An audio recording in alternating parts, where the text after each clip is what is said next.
Welcome to the Live Courageously podcast show. I'm your host, John Duffy, and this is the 54th Live Courageously podcast show since I started the show about 2 years ago. Live Courageously has been the conscious theme of my life for the last 3 years since the beginning of the pandemic in 2020, and an unconscious theme for most of my life. Courage is resistance to fear, mastery of fear, and not absence of fear. So let's meet today's courageous guest, Dennis Price. Dennis Price is a U.S. Marine Corps Force Recon, a scout sniper, a Ranger veteran who has deployed 7 times in the military and has served as a private military contractor as a sniper, mobile DDM, with OGA, other government agencies, NGOs, non-government agencies for 6 deployments. Dennis has attended various special operations schools as well as the head instructor for fieldcraft and stalking for the Army's Special Forces Sniper Course. Dennis Price was briefly in JSOC Tier 1 unit until his youngest daughter, Amelia, was born and diagnosed with 2 rare diseases, causing her to be hospitalized for 6 months from birth.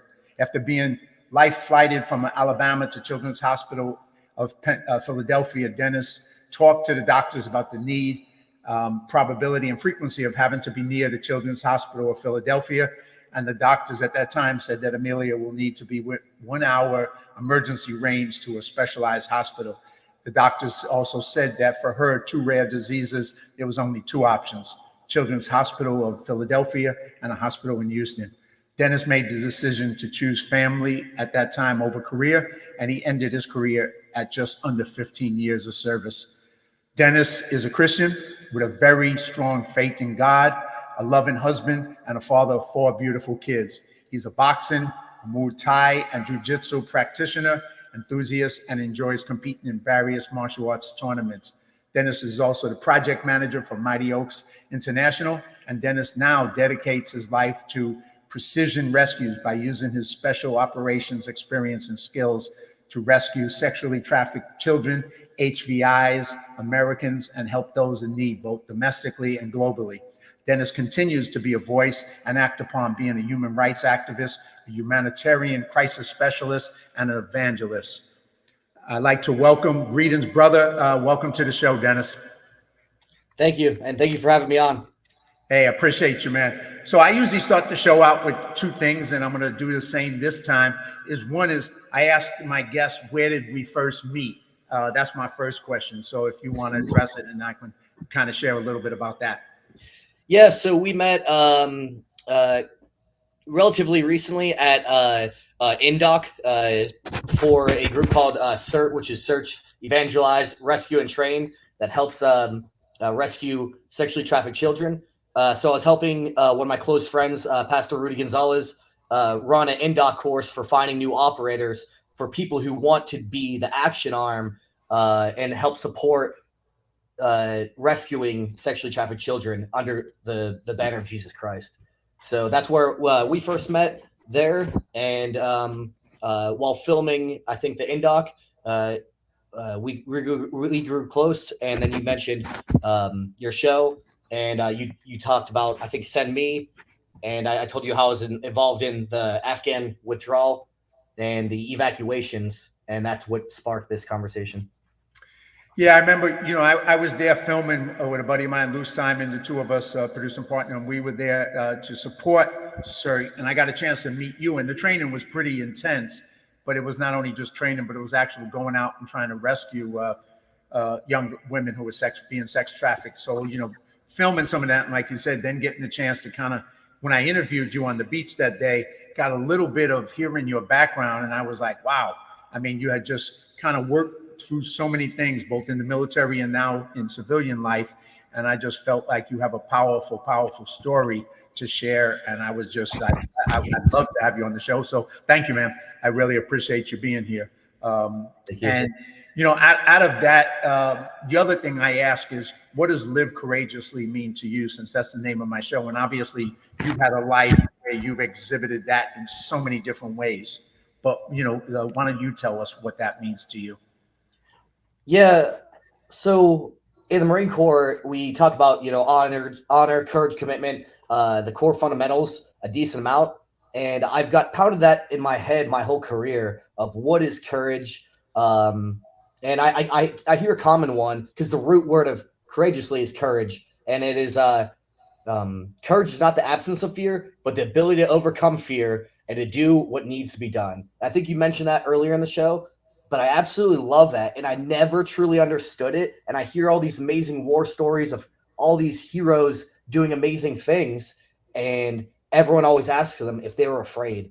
And only until recently with the Afghan evacs did I ever experience something where I think would deem that definition. And I thank you for giving me props about my whole career, but really I think it was just that recently in life of trying to do the right thing when tensions and dangers were extremely high, and we chalked up that we would most likely die, but it had to be done because it was the right thing to do. Well, we can jump ahead and jump back since you just mentioned that, I think, because that was one of the things you had mentioned to me when we were talking. And like you said, that was so important to you because it was a volunteer effort on your part that you didn't have to. You were not in the military anymore. You were out of the military. And it was obviously one of the more dangerous realities because the U.S. government made a decision to evacuate Afghanistan. But unfortunately, they left a lot of people behind, both translators and American citizens, and all kinds of people were left behind. And at that point, you chose to get into making a difference. So tell us about that. That moment in your life. Why did you make a decision? And tell us what that was and what you accomplished. And then I'm going to play a quick video at some point. But first, I'd rather hear it from you because you experienced it. Yeah. So for the Afghan evacs, and it's a pretty long story of, and I'll reference God pretty much throughout the whole time, because before him, I was an extremely broken man. And like, even though when you labeled my career, it sounds great, but that's like a decade and a half of pain, torture, misery, suffering, all up until that forged me to eventually be the guy who I am today. And through falling on my face over and over and almost coming to the point where I would take my own life, that's when then God intervened in my life, showed me the way. And, through my testimony of, which I'll probably say later on or whatever, but is that I felt that God called me to go and to save these people. I felt literally the audible voice of God come down and tell me, you have to go save them. And it felt like I got struck by lightning when that happened. I was walking the halls of what used to be called Blackwater. Like I said, I felt like I got struck by lightning. Every fiber in my being, every hair on my body was standing up. And that's when I heard, you have to save them. And I was like, what's going on? Like, what happened? Like, so I go a few rooms over, turn on the TV, and I see Kabul, Afghanistan about to fall. It hasn't fallen yet. And I was like, oh my God, what's happening? And then I was like, what can I do? And the next voice came and said, anything. And I was like, Roger that. I was like, I was like, what could I do? I knew 10 people. Those 10 people knew 10 people, those 10 people. And quickly I called anyone and everyone I knew. I got approached by a mission of a American citizen, dual citizen in Afghanistan, trapped with his 6 children. And they were in Kandahar, and they got given on like day 7 that the Taliban were going to come, and his 2 oldest girls, 14 and I think 11, were going to be in 7 days going to be raped and sold off to the Taliban. And I was like, Roger, I got given a mission.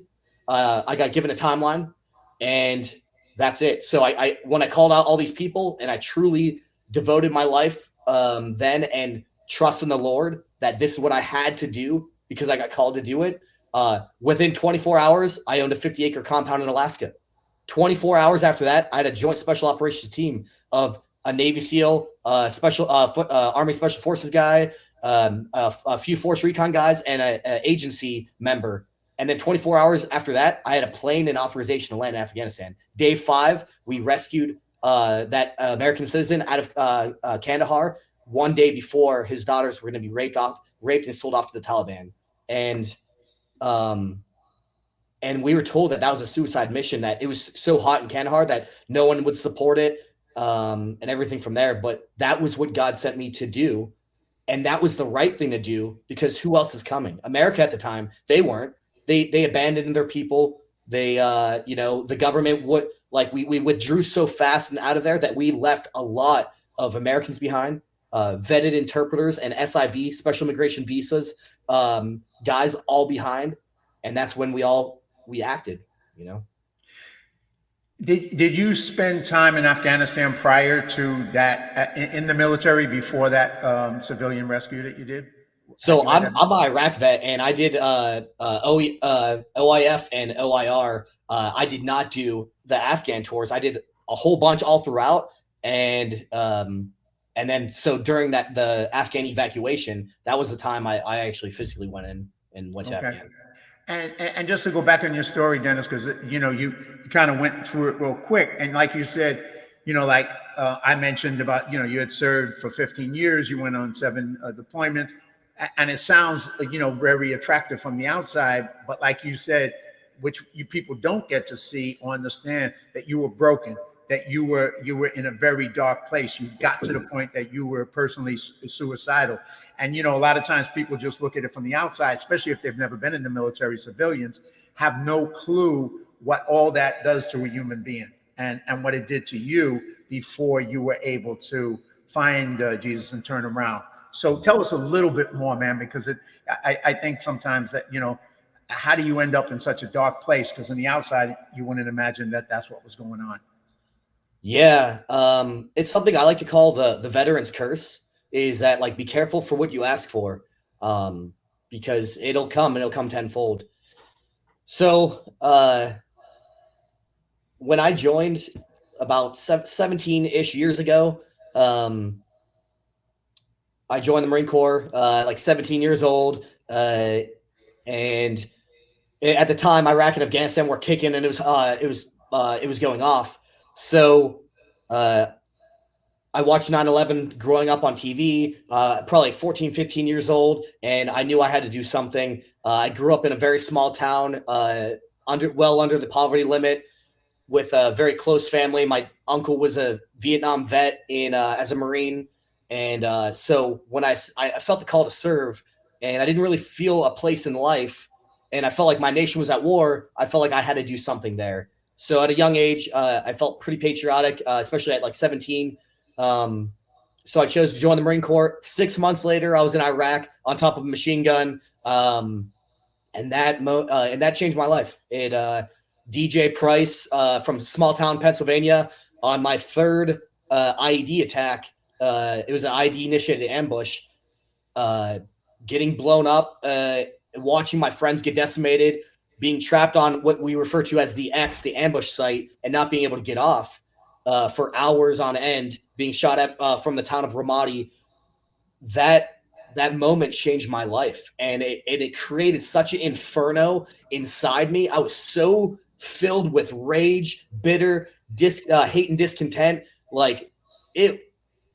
Everything that you see on movies, like Vietnam movies to war movies, everything. That is probably the most accurate thing from there. And then that spiraled me out of control. From that moment on, I lived and dedicated my life to war and combat, going to volunteering for every deployment, 7 deployments ultimately, and then every special operations school, and just kept honing my skills in to be more lethal. Because I thought, well, when I started doing it, I started seeing great success. It was like, okay, hey, God wants me to do this.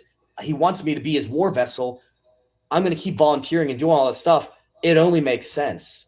And then through all of this happening, then, like what you said in my bio, my life came crumbling down right before my own eyes.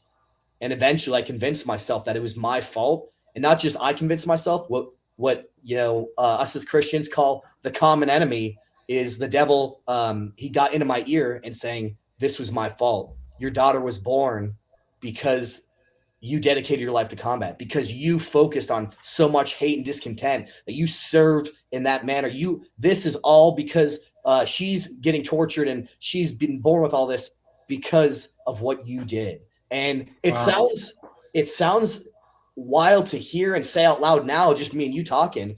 But when the devil gets in your ear, it's literally like white noise to everything outside, and he convinces you, and he deceives you to believing that this is true. And ultimately,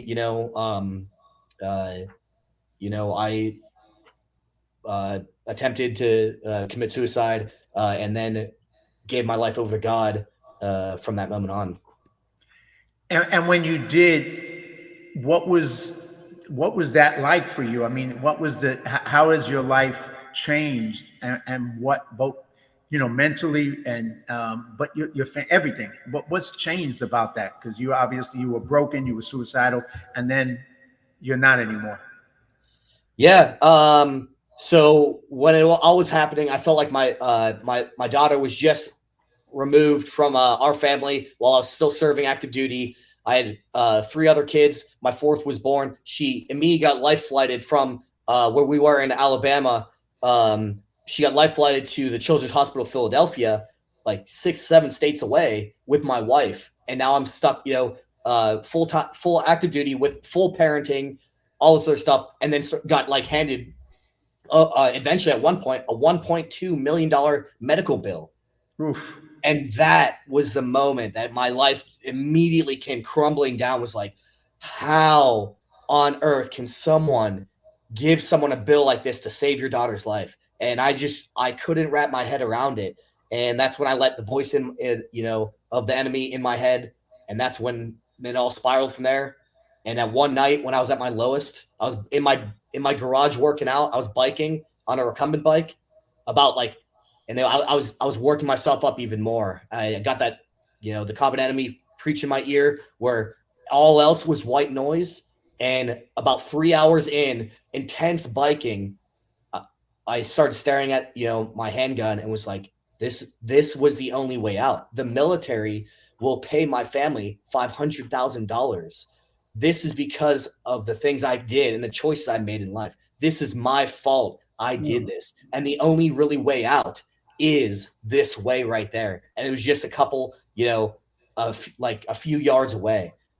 Hour 3 goes by. I'm trying to think of anything to calm me down, trying to think of a single reason not to blow my brains out. Hour 3 goes by. I'm gun in hand, and I can't think of a single reason. I call one of my close friends, because the military preaches that if you're in a time of need, call somebody. If you're out on a limb and you have no other thing, call a friend. So I called one of my buddies, one of my close peers, and he didn't pick up. It was late at night, I called him a few times, and I was like, maybe he can give me one reason not to do it.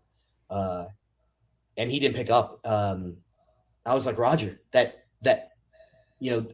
this is all she wrote. Like, no one picked up. I tried to do it. It was like, that's it. So as I put it up to my head, a random statistic ran through my head, and it was that my children are sleeping a few rooms over. A statistic ran through my head and said that if a parent commits suicide, your children then are 5 times more likely to then commit suicide. Oof. And I haven't read that stat in years, and randomly that popped in my head, and I was like, oh my God. And then immediately it came up another one, almost the same thing. I have 1 son and 3 daughters. So males growing up without a father are 5 times, it actually says 3 to 20 more times likely to be incarcerated of males growing up without a father. And then followed up another stat in my head that females growing up without a father are 5 times more likely to have preteen pregnancies. Those stats ran through my head when I was at the end of my rope, and I was like, man, how is it I can't hack it one more day? I can't hack it one more month, one more year, and I have a daughter in the hospital right now fighting for her life. A baby fighting for her life to live, and I can't even hack it and fake it one more day for my kids to have a better family and to have a better future. So I put down the gun. I was like, man, I'm so messed up right now. I went in my house from my garage, turned on the TV, which is Cornerstone, a Christian one, and I was like, dude, I'm so messed up. I need help right now. And just like like you said in your bio, I'm a sniper instructor. So just like in sniping, if your gun is off, no matter what you do in life, it is going to be off the mark. And anytime you try to aim. So what do? You re-zero your gun. So for me, my foundation of being a Christian, growing up that way, and everything was like, I need to get back in the church. I need to go back to God. I need to go back fundamentally of who I am, what is right, and build from there. So that's when I decided to, like what you said, I chose family instead of career. I got out at just under early retirement at 15 years. Moved out to Children's Hospital Philadelphia. Was like, dude, I'll work 4 jobs. I'll work day and night just so my kids have a better family. Wow. Well, that moment obviously changed your life, and that decision changed your life, and that rebirth or going back to who you were changed your life, and your family and everybody else, benefited because you were able to do that. So, what a powerful story, Dennis. Just to kind of like pivot back to where we were before we kind of went down that dark path before you turned it around. You said to go back to the Afghanistan stuff, you heard that voice telling you, what can I do? And then you did all these things. And I know, I had mentioned to you, I had met across people because I work in support for veterans in the film industry. And I ran across some folks who had done this movie, Send Me, which was about going into Afghanistan. And I knew some other groups that were doing the same thing at the time. All these veterans who had decided to step up and go do what our government wasn't doing to rescue people in need. So I'm going to play a quick video of that movie, Send Me, and then I want you to share your experience and what you did with that so that the audience can hear that. So let me just fill that up on the screen right now. And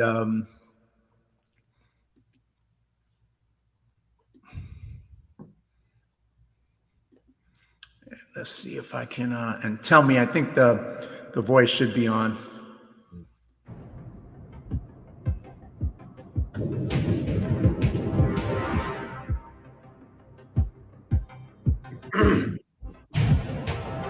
It's impossible to explain the level of desperation that people felt. I mean, you just think that the first couple of days when people were trying to hang on to the bottom of C-17s, that's desperation that Americans don't understand that level of desperation. It was a very clear mission, which was to go rescue Aziz. I knew that if I didn't personally intervene, Aziz would die. Chad and I connected. We had worked together over the last several years. And I just said, how can I help? It's great we're going to go help Aziz, but I'm talking to this orphanage over here. That's 3,500 orphans. Let's not just help this limited group. Let's help as many people as we can. I was either going to be sitting on my couch tweeting about how this is all up, or I was going to be one of the 12 people that was making it a little less. 24 hours later, tickets are booked. Then we're getting on a plane. I knew I would be more of an asset working with whoever's on the ground. The military was not allowed to go outside the wire. That was the rules of engagement. They can't go outside and help people. Americans, something could happen right in front of them. They can't go outside and help. The Taliban looked right at them. They just executed the woman on their hood just to try to elicit response. Just to be like, super clear about who is in charge here. I'm going to murder this woman right in front of you, and there's nothing that you can do about it. Their version of crowd control was when it got out of hand, they would just dump a AK mag into the crowd. Whoever just made this decision to turn his bus around, essentially just murder these people. But some of those people are Americans.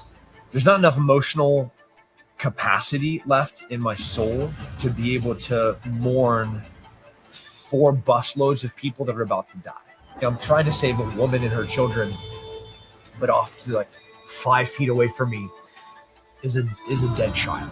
There's just everywhere.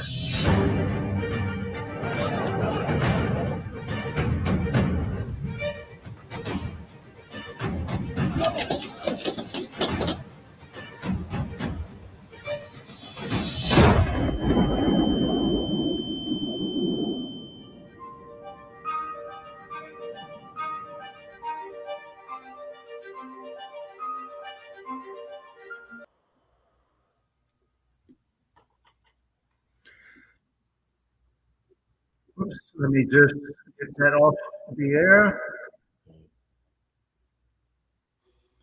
All right, we're back. You back, Dennis? Yeah. Yeah, so I saw it at that screening, and I'd known Nick because I went to the GI Film Festival, and I met him years ago at another movie. And then, like I said, there were some other friends who were doing, veteran friends who, with similar organizations, were putting themselves out doing similar rescues in Afghanistan. Tell us your experience. You work with Chad, and then tell us the future of this. So, for people who've never seen it up close, especially civilians, it's just, it blows your mind, the brutality, all of that, and then you willing to go out there and do what it took. Share. Yeah, so that was the predecessor of what we then formed called Save Our Allies. It was with Tim Kennedy, Sarah Verardo, Nick, and a few other people like Chad Robichaux, myself, and a few other guys if I'm missing them. So we had to do what was exactly what I said on my story. We had the call to serve, and it was amazing because when this was happening, I didn't know any of these people before. I didn't know Chad Robichaux before. I really didn't know Tim Kennedy. I had no clue really who. I don't follow that stuff. So, so when I was standing, I got invited eventually after I saved 55 people. I got invited to go to the Senate and form an organization, which then became Save Our Allies. We had to go around the room and say who we are, what we did, and what we can do in the future for this new company that we're or nonprofit that we're doing, so we can go and save the remainder of Americans left behind. And that's when I eventually stood up and said who I was, what I could do in the future, and what I was doing in the past for the Afghan evacuations. After that meeting, Chad Robichaux came up to me. He's like, man, I feel really compelled with your story. He's like, please tell me about your career and everything from there. I give him a short little blurb, and then he's like, that's amazing. He's like, I was also from third Force Recon. He's like, I also was in JSOC and did 8 short deployments over to Afghanistan, and we have a very similar career path. So he's like, how would you like to go and do to go and save the remainder of the people who are still there after the fall of Kabul? And I've never met this guy in my life. I have no clue who he is. And I'm like, well, I told you that I had to call to God. I told my wife before I came down here. I said, and it was my company's quote after that, and it's what I try to live my life by now. And it says, "In order for evil to prevail, good men must stand by and do nothing." So I'll say that again, just because it really sets up who I am and how I try to live life, kind of like you live courageously. So in order for evil to prevail, good men must stand by and do nothing. I said, I don't know. I didn't know who he was. He told me his background, everything. And I said, well, if there's still Americans that are left there, then yes, I'll go. He's like, okay, awesome. And like 2 weeks later, I'm on a plane going with Chad Robichaux, and I had to quick and hurry Google search who he is. And I'm like, okay, I feel a little safer now because he does have the same background as me. He was an MMA fighter, a massive believer in God. And, it's kind of like, old core, new core, mixing up together. And so we end up doing about 90 miles of border recon and continuous operations behind enemy lines, just me and him, to go and find routes for more people to build escape routes and evacuation routes out of Afghanistan from a neighboring country. So throughout that time, there were the Panjshir River Valley of Afghanistan was covered in landmines. It had because Tajikistan was like one of the last owned provinces of the USSR, the Soviet Union. So there's Russian KGB snipers in the mountains. There's Russian tanks everywhere. There's Tajikistan guards spread throughout that whole entire border. Then eventually, as you got hired northeast, there was Chinese militants guarding the border, and they're trying to stop anyone, Afghanis, trying to come up north and evade out of there.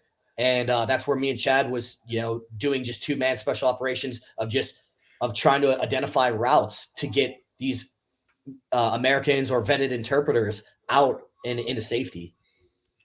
And just, I don't know if this is if this is a picture of it, but I'm going to put this up. It is something you sent me. So let me just real quick share the screen and see if it's up there. Maybe not.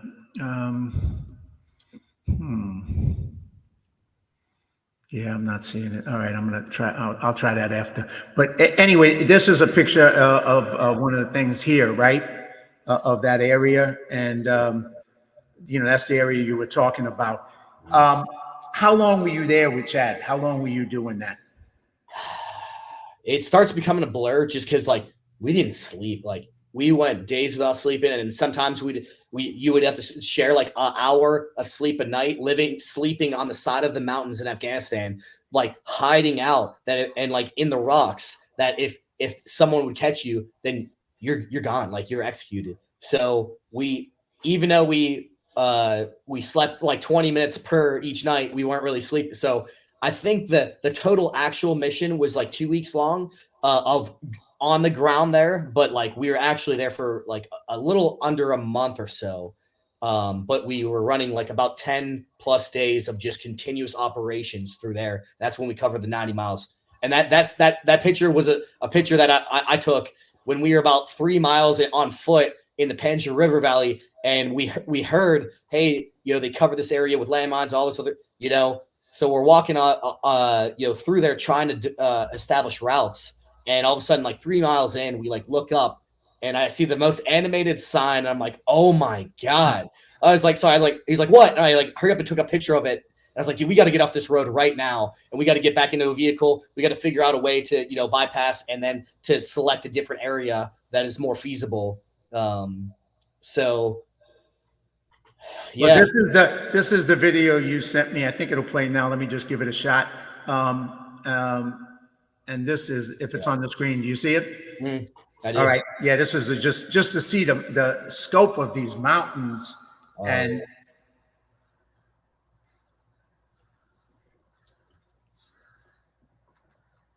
yeah, that's a video I took when if I think Congresswoman Hartzler, whenever she speaks, she talks about me getting shot at by a sniper. So where I was taking that video is the exact spot that I got shot at twice by the KGB sniper up in the mountains. That's the Panjshir River, and yeah, it's the harshest terrain I've ever seen in my life. Wow. Well, before I played, I do want to play the Congresswoman's video as well. But before I go there, Dennis, so you there for 10 days scouting out these ranges, you and Chad, and just in the most dangerous area that you can possibly be. You're not getting any support from the U.S. government or the military or anything like that. The U.S. government made a decision to back out. And then by doing that, you on your own. So, and your whole team that further. So after you did that, you scouted it out. Eventually the team came in and started to take people out of Afghanistan into other countries, right? Surrounding countries to save their lives. Tell us a little bit about that. Yeah, so we pretty much built an intelligence packet of viable routes, and then we eventually handed out to U.S. Intelligence agencies from there, and then that would get funneled down to those people, and then they would get given a route to for lack of a better word, to save their life due to this intelligence packet that we just built out. So that it was able for them to get in and get out of areas and for lack of a better word, save their lives from some of them, some of those areas. It is identified Taliban checkpoints to, Russian KGB or, what used to be called KGB areas. And then it just this massive, packet that we passed up. And tell me if I'm wrong. I know you guys rescued hundreds of people by your efforts, and I know, recently about a couple of weeks ago, someone reached out to me to connect them with somebody else, and they're still to this day rescuing people and taking them into Pakistan, and then trying to get them out of Pakistan and get them into a better place, because Pakistan isn't the safest place for them either. So this ongoing volunteer work to save people who supported us and were part of our efforts over there continues. Is that true? So now that all of the smoke is cleared, and after the Afghan evacuations happened, the State Department retook that mission back, and they do have channels and and areas for these people to put up through there, and they dropped the hammer hardcore and said, no more, cease and assist all operation. Now we are getting it back, and any kind of like action that continues to do this stuff will be charged with. So we now the State Department has regrouped and has policies in place for these Afghan SIVs or P1 and P2 status to get out of Afghanistan. But it's owned by the Taliban. So like, Sure. how are they going to have paperwork? How are they going to get out of there? So it is a very sad situation that people are ongoing and battling with. But the best thing we can do is point them to the State Department and tell them now they have to trust that true process and what's going on, and look into neighboring countries and to how to properly evacuate out of there. And tell me a little, you had mentioned a little bit before we got on the show about another film project that's coming up in the future, and that's going to kind of tell a little bit more of this story. So tell the audience a little bit about that and what that looks like and when it's coming out.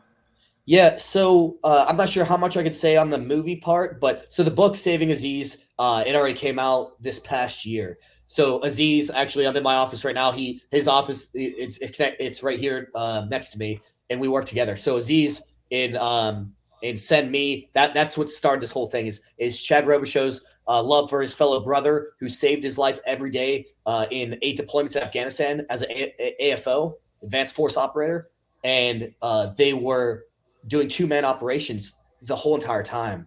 So he went in to save his best friend, true love for a brother, and it then quickly evolved into saving, ultimately I think it's like 15,000 people through Send Me and Save Our Allies. So the movie, the book Saving Aziz came out with Chad Robichaud, and he writes it very well, where it's like extremely accurate.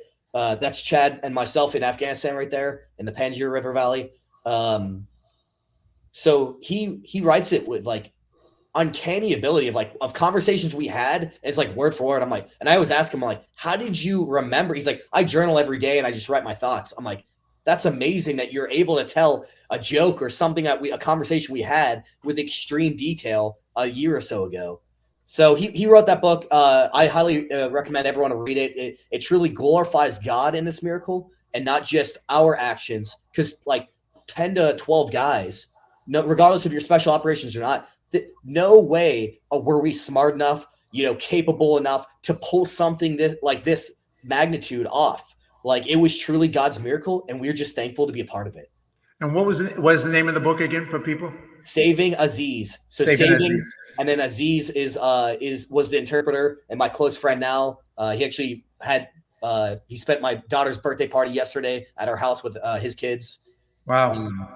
Well, I definitely check out Saving Aziz, and then next year, and you can't get into it too much now, but there'll be a film project that will also take that story and share that as well with the general public. I'm going to throw up some quick pictures of you in different aspects of training at different folks' periods in your life. So I'm just throwing them up to give people a little bit of a look at some of the behind the scenes stuff that you've done, and then you can kind of comment on some of them as I come back to you. But I just wanted to give folks a little bit of some of the visuals of what this looked like. So just comment on some of that if you may. Yeah. So all of those ones in the military that you just saw, or like me in like training, whatever, that was all what I said when that mission came down. And ultimately, I think the last picture that had the family of from Kandahar. Yes. So that was the first American I ever saved out of Afghanistan from Kandahar. He was a Alaskan citizen, dual citizen in Afghanistan. And that's what started it all. And I got him out like 45 minutes before Abbey Gate blew up. Wow. So it was crazy. And Abbey Gate was the right at the thing where 13 people died, 13 soldiers, yes. Correct? Yeah, it is. And then you see so in the book Saving Aziz, it talks about there was a 42 Russian tank convoy. So that picture was taken on the side of the road from a camera of the Russian tanks that were headed to our position, where we had to conduct a E&E, which is escape and evade. That was headed to our position when we called for Quick Reaction Force (QRF) to immediately escape and or get out of there off the objective in the Panjshir River Valley, and that was headed immediately to our position. Wow. So, yeah. Well, I'm going to play the video of the Congresswoman. I'm going to play that right now. We'll come back from that, and then I want to pivot into the work you're doing today with Mighty Oaks Foundation, what they do, how important they are, their efforts for veterans, and how people can support Mighty Oaks. But let me play the video first, and then we'll come back to talk about Mighty Oaks.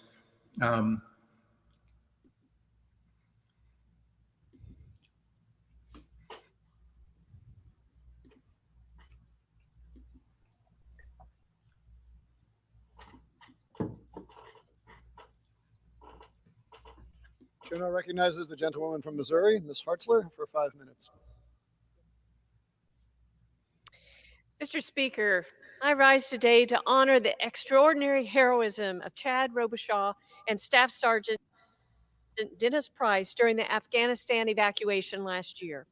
Their selfless actions evacuating tens of thousands of Afghan interpreters and their families, vulnerable women and children, persecuted Christians, and American citizens represents the highest levels of patriotism.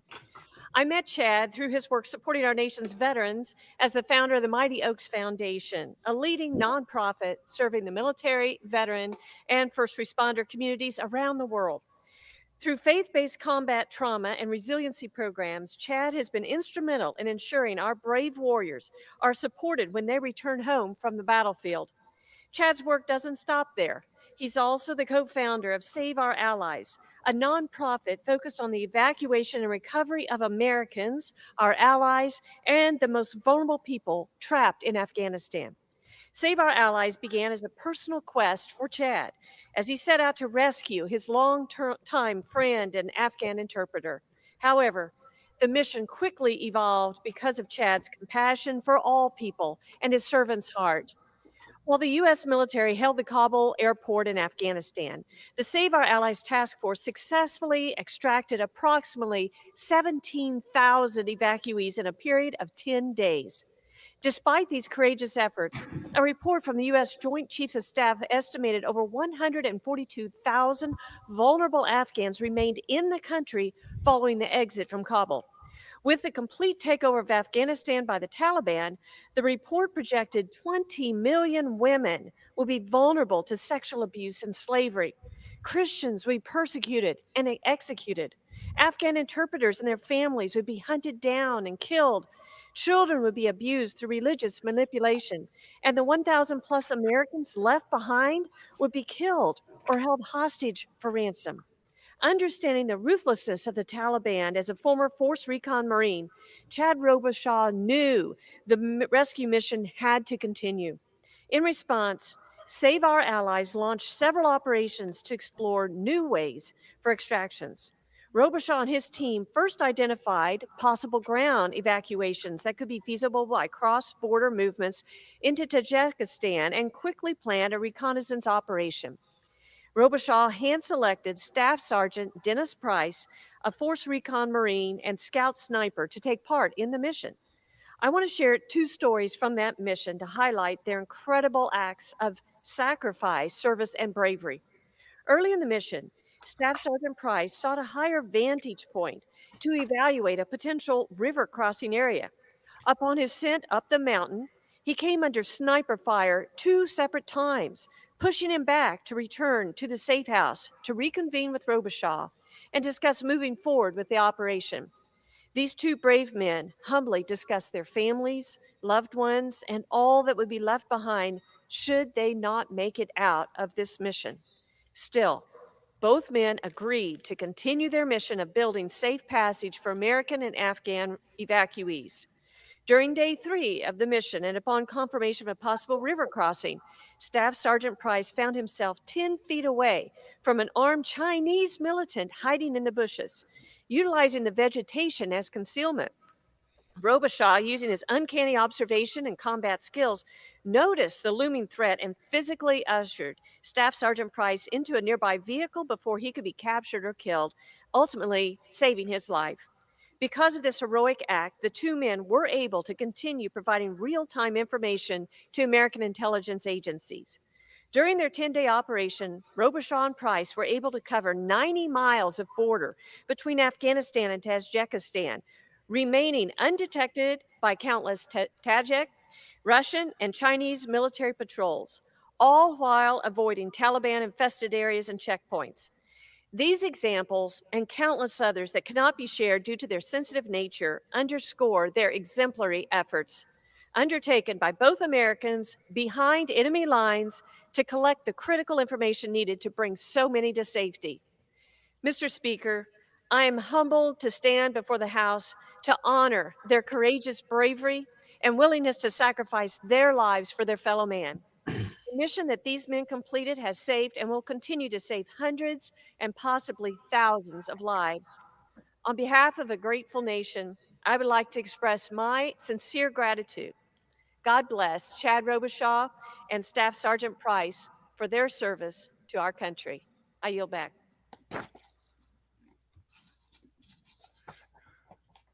All right. Powerful story about what you guys went through there. Dennis, tell us anything beyond that of what, she shared, or anything you want to share beyond that, about that effort. No, I mean, I'm so thankful to, to be, honored by Congresswoman Hartzler for that. And then to be, ultimately, like I said, everyone always comes up and tells me, thank you for everything you did. And like all this other, and I'm like, honestly, like I was just called. I felt the Lord call me, and I was just obedient. I'm just thankful. Like this was God's miracle. And I was just so happy to be a part of it. And that's all. So it's nothing I really did, just obedience. Ever since you obviously made that change, you've gone on to do so much, and this is just one piece of it, and you continue to do it today, and with organization, the Mighty Oaks Foundation, that was mentioned multiple times. And I think, let me see if it is right here on the screen, about the Mighty Oaks Foundation.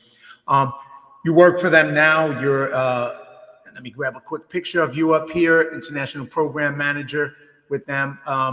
Tell us a little bit about the Mighty Oaks program. They do so much work for veterans, and maybe just share what it is, how people can support them, how people can financially support them, or just support their effort.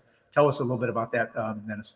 Yeah, so Mighty Oaks Foundation is an amazing organization by who's created from one of my best friends in life and mentors, Chad Robichaud, who was in the who we did this operations with. A younger me would have benefited a lot from Mighty Oaks Foundation. I just suffered through the pain and trials of life, trying to figure it out way late. So Mighty Oaks, it's a Christian organization that helps veterans with PTSD, and it ultimately it helps them through spiritual resiliency. And through our program, we it's all inclusive. We take a veteran who is in need, or is in need of help. If it's referenced by their wife, their family, another service member, or themselves, they go to one of our locations. We put them through the process, and it has seen great results, and it has helped save thousands and thousands of lives. And it's an amazing organization that helps veterans who are suffering from PTSD, and through using spiritual resiliency, and bringing God into all this, which, like I said in my testimony, is how I was able to, ultimately change my life over. But I had to tragically to find out the hard way. And I wish I would have had an organization like Mighty Oaks early on to teach me that. How long has Mighty Oaks existed? When did Chad found it, and where are you based? And then once again, obviously people can go to the website, Mighty Oaks Foundation, to get more information, to support, to donate, to do whatever you can to support Mighty Oaks, and I recommend it. But tell us, when did it start? And like I said, where is it based, and that kind of information. Yeah, so we now are building our Mighty Oaks headquarters here in Texas, in kind of like the Conroe area. It's like an hour and a half north of Houston. That is Mighty Oaks HQ. We have about 4 to 5 locations across the U.S. in California, 2 in Texas, 1 in Ohio, and 1 in Virginia. That we send out our students out to, and realistically, it doesn't matter where you're from, because we're gonna pay for your plane ticket. We're gonna pay for you to go to an all-inclusive program, and we're gonna pay for it back. So it doesn't really matter if you live in Ohio and you want to go, because like you have to be at that location for that entirety.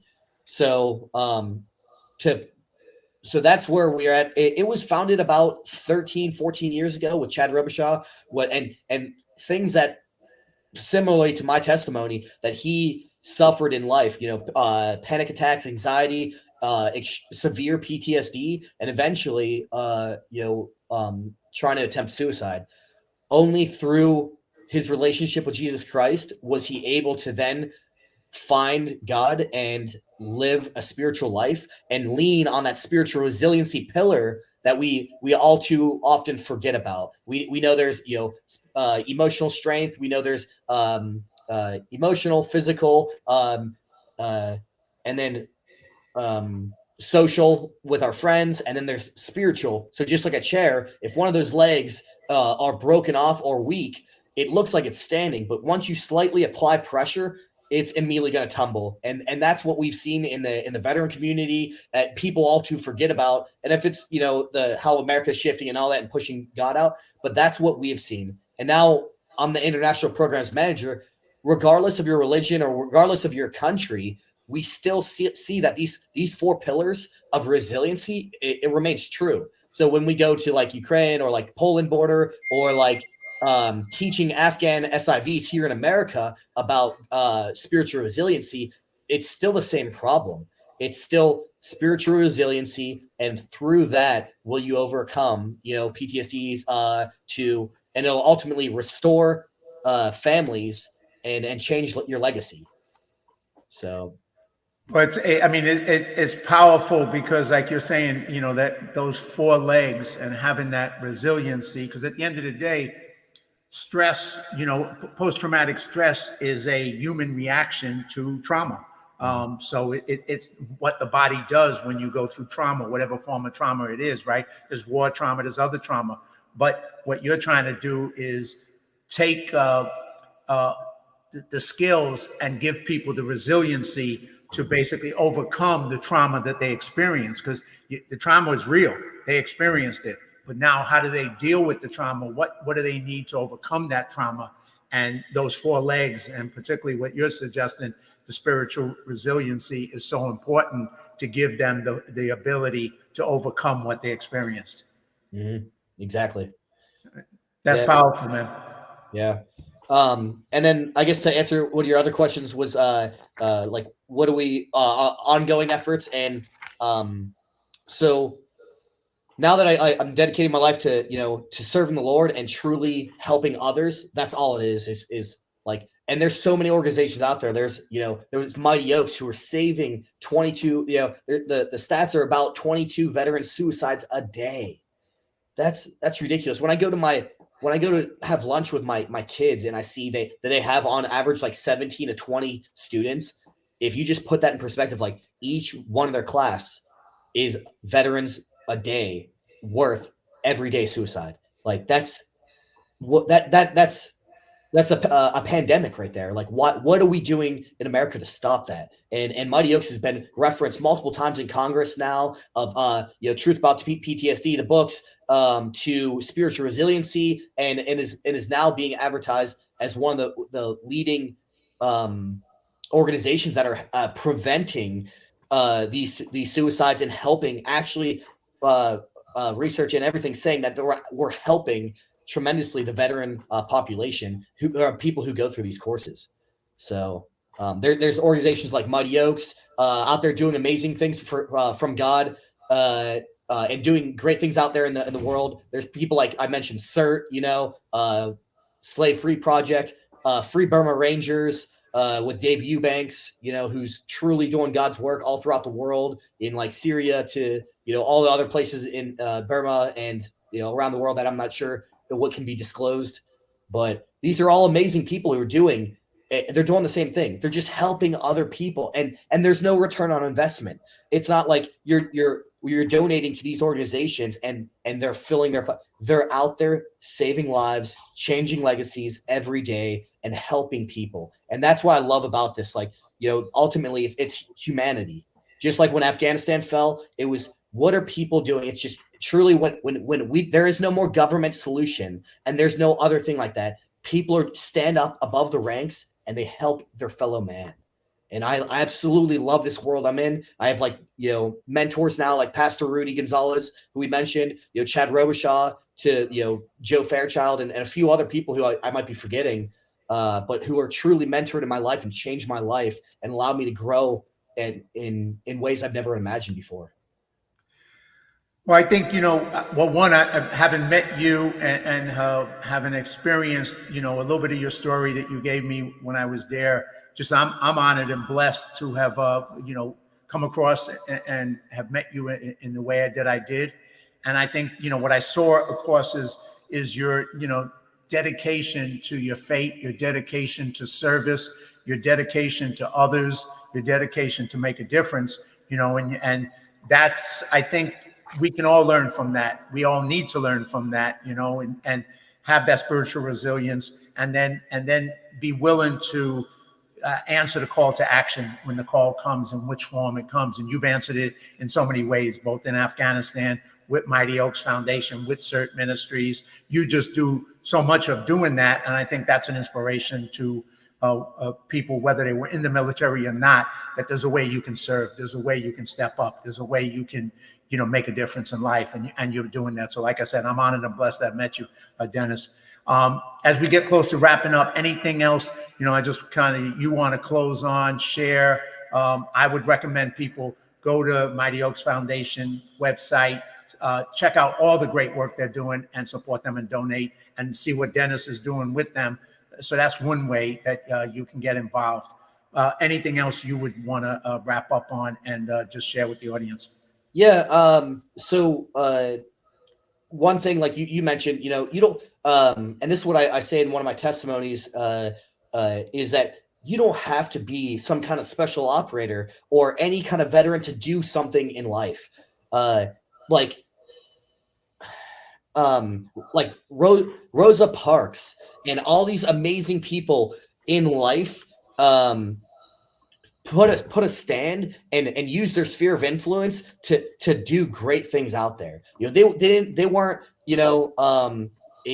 a special forces operator or anything like that. They just did the right thing and they knew what had to be done.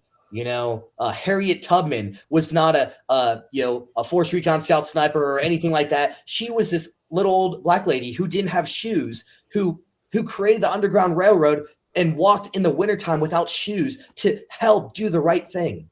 You don't have to be a trained operator. You don't have to be a veteran. You don't have to do anything to do amazing things out there in the world. It's finding those resources and these amazing groups that we mentioned before, from like Mighty Oaks to CERT to Free Burma Rangers, any of those people who are doing amazing things. You don't have to have the background to do that. All like in Proverbs in the Bible, it says, trust the Lord with all your heart and do not lean to your own understanding, but in all your ways acknowledge him and he will strengthen your path. So when we hear all this, like I said, Harriet Tubman, she was not a trained operator. She did, we talk about her in all through history because she did the right thing, because she lived courageously and she knew what had to be done regardless of the ramifications.